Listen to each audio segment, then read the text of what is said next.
제가 2019년 이제 11월 초에 국외소재문화재재단 이사장으로 취임을 하고 사실 제일 먼저 찾아간 곳이 일본입니다.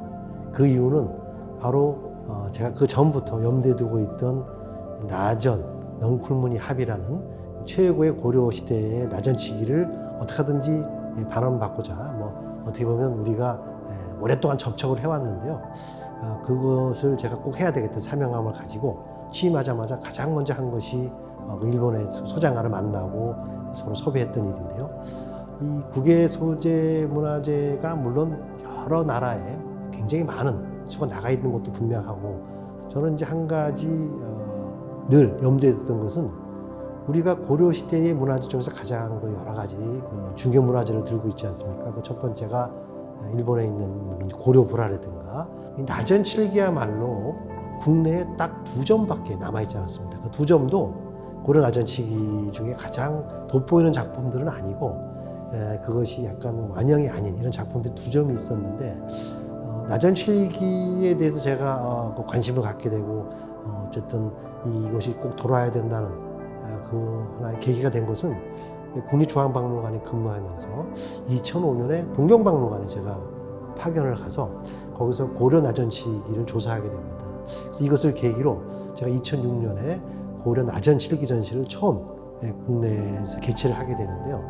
그때 이제 전 세계에서 유명한 또는 가장 대표적인 나전치기를 한국에 가져와서 전시하면서, 그때 바로 개인이 갖고 있던, 바로 지난번 2020년에 들어오게 된 나전치기 소장가와 섭외 끝에 이 나전치기를 바로 처음으로 국내에 공개하게 되는 것이 바로 2006년입니다.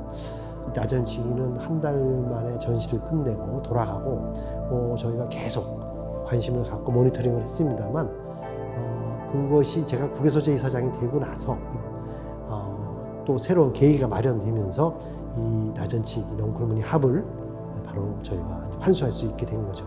저한테는 가장 뜻깊은 문화재가 바로 이 고려시대 북한 넝쿨무늬 합이라고 할 수가 있겠습니다.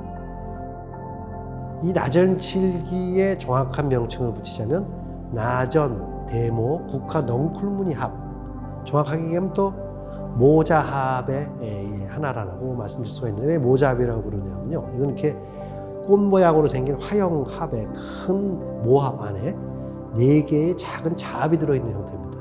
그러니까 4개가 하나의 세트가 돼서 큰 모합에 들어가는 일종의 화장품 용기라고 생각이 되는데요. 그러니까 원래 똑같은 것이 3점이 더 있었다고 보여집니다. 그렇지만 현재 남아있는 건 1점만 남아있어서 그냥 모자합 중에 자합이라고 부르는데요. 이 모자합이 그러니까 크기는 작지만 그 안에 그 다양한 고려 나전치기의 모든 기술이 다 총망라되어 있다는 거죠. 고려 나전칠기는 나무로다가 심을 만들어서 우리가 보통 목심칠기라고 그러거든요. 나무로 심을 만들고 거기다가 여러 칠을, 보통 초칠, 중칠에서 한 6, 7번의 칠을 합니다. 이 칠을 할 때는 표면에다가 배라든가 이런 것을 잘 발라서 그것이 두텁게 기형을 유지하게 하는 거죠.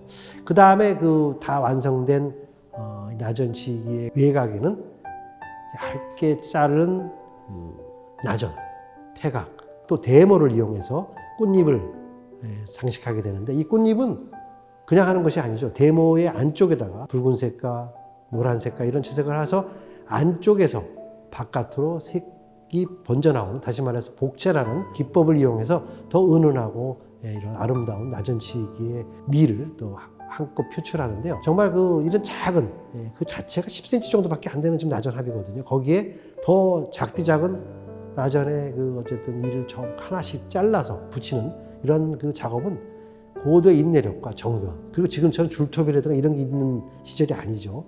전부 다 일일이 다 날카로운 끌로다가 따내서 그것을 붙이는 작업인데, 굉장히 오랜 시간과 수공이 필요되는 이런 고도의 작업이었습니다.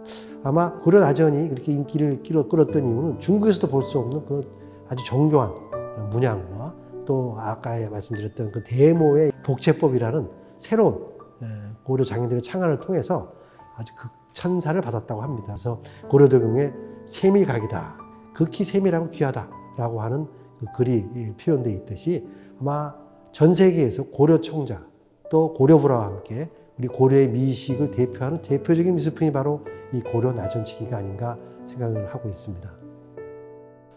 또 하나 이 나전치기를 통해서 우리는 새로운 많은 걸 알게 되는데요. 나전치기가 외국에 남아 있어서 우리가 그것을 조사한 적도 있고 여러 가지의 그 가치를 평가하고 있습니다만 국립문화재연구소에서는 이 나전치기 넝쿨무늬함을 아주 세밀하게 자세하게 비파게 분석을 실시했습니다.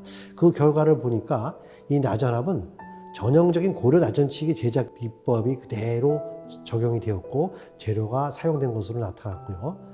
일단 나무로 모양을 잡은 다음에 그 위에 천을 바르는 기본적인 목심치기라는 것을 이용해서 판지 안쪽 면에는 일정한 간격으로 칼집을 넣어서 부드럽게 꺾은 다음에 곡선형의 몸체를 만들고 몸체는 다시 바닥판과 상판을 만든 다음에 측벽을 붙여서 제작된 점과 같이 고려 나전치기의 제작 과정을 아주 정밀하게 파악할 수 있었다는 점이 굉장히 중요한 학술적인 성과라고 할 수가 있겠습니다. 나전칠기를 당시에 고려 시대에 많은 그 사람들이 구하고자 했죠. 우리한테는 그 원조격인 중국에도 물론 나전치기가 있습니다만 그곳에서조차도 우리의 나전치기를 구하고자 아주 선풍적으로 인기를 끌었다고 알려져 있습니다.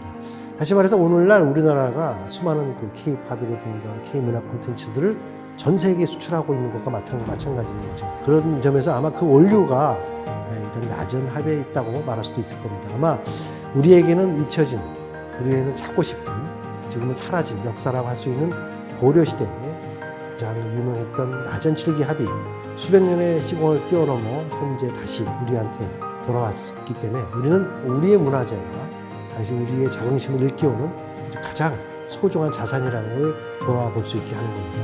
이처럼 문화재라는 것은 단순히 예술품이나 우리가 그 보호해야 되는 그런 유물의 개념이 아니라 시공과 앞으로의 역사와 많은 것을 뛰어넘어서 우리에게는 하나의 그 역사의 전달자, 역사를 전해주는 그 당시의 우리 대표적인 우리 머리라는 사실을 나전합을 통해서 많은 국민들이 다시 알아보고 이 일을 다시 우리가 상기하는 그런 계기가 되었으면 하는 바람입니다.